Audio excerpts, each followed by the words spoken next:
اعوذ باللہ من الشیطان الرجیم۔ آج انٹروڈکشن ہے اور ٹاپکس ڈسکس ہوں گے سورہ توبہ کے۔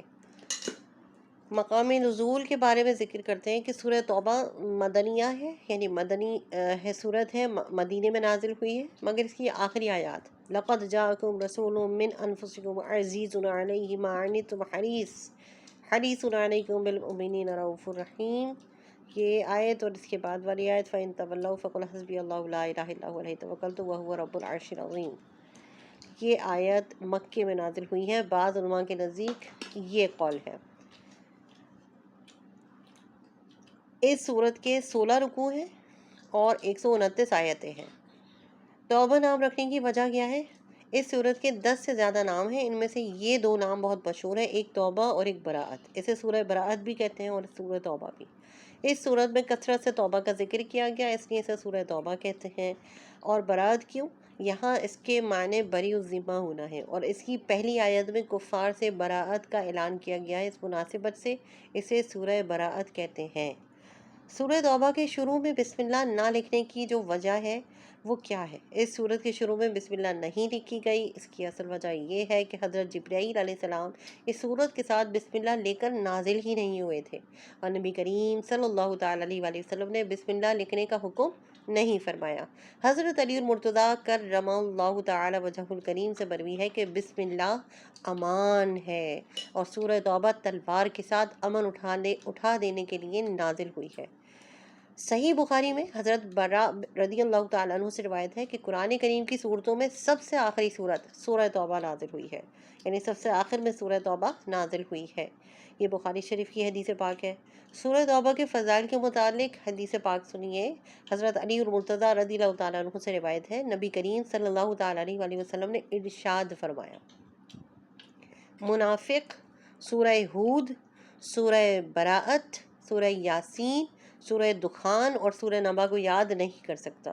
گن لیں کتنی صورتوں کے بارے میں فرمایا گیا کہ یہ صورتیں منافق کو کبھی یاد ہو ہی نہیں سکتی۔ نمبر 1 سورہ ہود، نمبر 2 سورہ براءت، نمبر 3 سورہ یاسین، نمبر 4 سورہ دخان، اور نمبر 5 پر ہے سورہ نبا۔ یہ 5 صورتیں منافق کبھی یاد نہیں کر سکتا۔ ایک اور حدیث پاک میں ہے، حضرت جابر بن عبداللہ رضی اللہ تعالیٰ عنہ فرماتے ہیں کہ جب سورہ براءت نازل ہوئی تو حضور بنور صلی اللہ تعالیٰ علیہ وآلہ وسلم نے ارشاد فرمایا، میں لوگوں کی خاطر دالی کے لیے بھیجا گیا، یعنی میں لوگوں کی خاطر دالی کے لیے بھیجا گیا ہوں۔ حضرت عطیہ حمدانی رضی اللہ تعالیٰ عنہ فرماتے ہیں، حضرت عمر فاروق رضی اللہ تعالیٰ عنہ نے لکھا، تم خود سورہ براءت سیکھو اور اپنی عورتوں کو سورہ نور سکھاؤ۔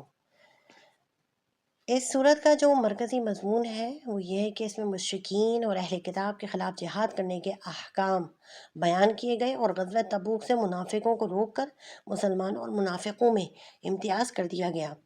اس کے علاوہ اس صورت کے مضامین میں یہ بھی بیان ہے کہ ان مشرکین سے برات کا اعلان کیا گیا جن سے مسلمانوں کا معاہدہ ہوا اور وہ اپنے معاہدے پر قائم نہ رہے۔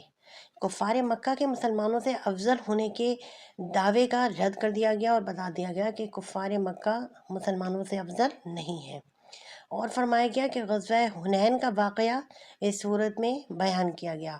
یہودیوں کا حضرت عزیر علیہ السلام کو اور عیسائیوں کا حضرت عیسیٰ علیہ السلام کو اللہ تعالیٰ کا بیٹا قرار دینے کا رد کیا گیا۔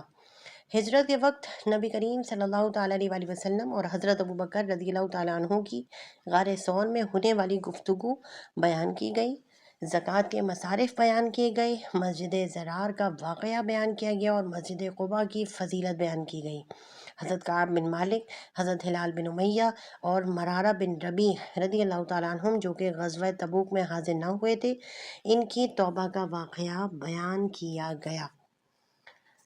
سورہ توبہ کی اپنے سے ماقبل صورت سورہ انفال کے ساتھ مناسبت یہ ہے کہ ان دونوں صورتوں میں اسلامی ملک کے خارجی اور داخلی اصول بیان کیے گئے، صلح اور جنگ کے احکام، سچے مومنین، کفار اور منافقین کے حالات بیان کیے گئے، دیگر ممالک کے ساتھ ہونے والے معاہدوں اور عہد و پیمان کے احکام بیان کیے گئے۔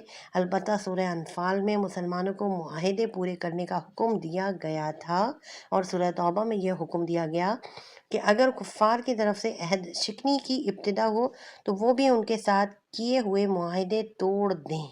نیز دونوں صورتوں میں مشرکین کو مسجد حرام سے روکنے کا حکم دیا گیا۔ راہ خدا میں مال خرچ کرنے کی ترغیب دی گئی۔ مشرکین اور اہل کتاب سے جہاد کرنے پر تفصیلی کلام کیا گیا، اور منافقوں کی خصلتیں بھی اس سورہ توبہ میں بتائی گئیں وضاحت کے ساتھ۔ وآخر دعوانا ان الحمد للہ رب العالمین وما توفیقی الا باللہ ربنا تقبل منا انک انت السمیع العلیم ربنا آتنا فی الدنیا حسنۃ وفی الآخرۃ حسنۃ وقنا عذاب النار اللہم اغفر لی ذنبی ووسع لی داری وبارک لی فی رزقی آمین اللہم آمین بجاہ النبی الامین صلی اللہ علیہ وآلہ وسلم۔